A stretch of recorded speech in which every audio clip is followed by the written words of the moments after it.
Good morning sa inyong lahat guys. So ngayon ay gagawa po ako ng trigger ng aking marble gun. So meron pa ako dito ginawang parang box. Ayan.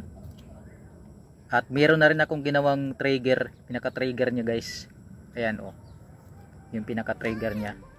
So dito natin ilalagay yung igniter. Ayan. Yan siya guys oh.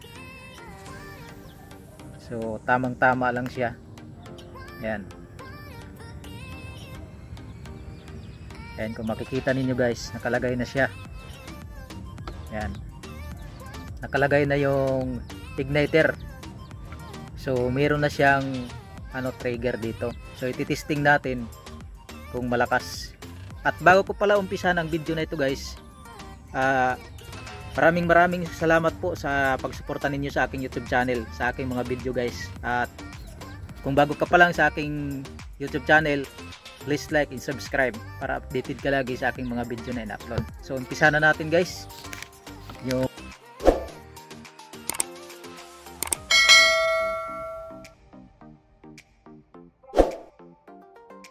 Yung aking video guys. Ipapakita ko sa inyo yung aking trigger na ginawa. So ititesting natin itong aking itong aking igniter ay bago po ito guys, hindi po ito nagagamit pa. So bago lang to, galing dito sa lighter na Cricut. Ayan. Kabibili ko lang nito kanina. So yan, ititesting natin. Make sure lang guys na malakas talaga yung igniter na gagamitin kasi para hindi magpapalya, kailangan bagong bago. So ayan guys, testing natin yung trigger niya. Ayan oh. Titesting natin guys. Kailangan malakas.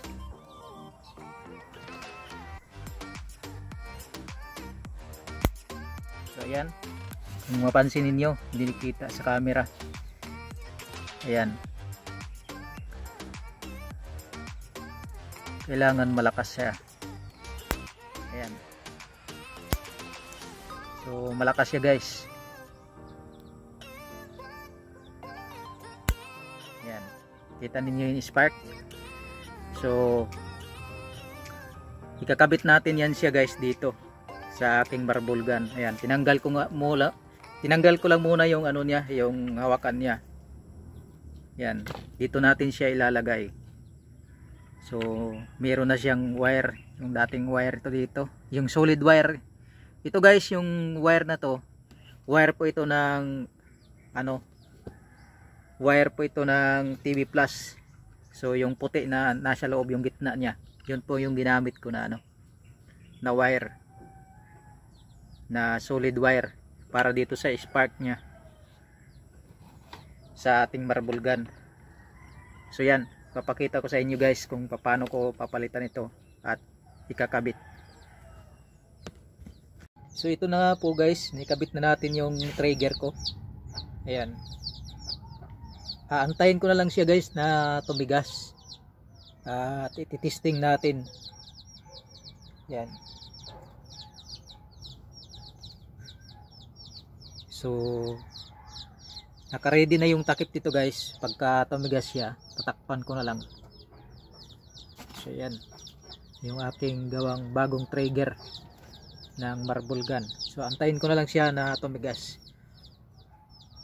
So ayan guys, at ito na, naikabit ko na yung kanyang hawakan. Yan. At pasensya na po pala kayo guys at hindi ko sa inyo na ipakita step by step yung paggawa ko ng ng aking trigger. So ayan, yung aking trigger nakakabit na rin. So inaantay ko na lang siya na tumigas yung epoxy kasi bagong palang apply. Ayan. So pwede na rin ikabit yung niya, yung hawakan. So ikakabit ko na guys. At abangan ninyo guys sa linggo, ipapiring test natin to. Yan. Yan siya guys. So pagka na to, matigas na yung epoxy niya. Pipinturahan ko na siya. Yan.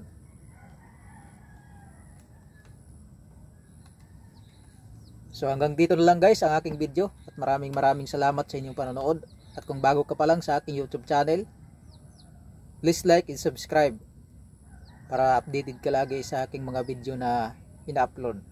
At sa aking mga subscribers dyan na mga bago, maraming salamat sa pag-subscribe ninyo sa aking mumunting channel. So hanggang dito na lang guys, at ingat po kayong lahat. God bless po sa inyong lahat.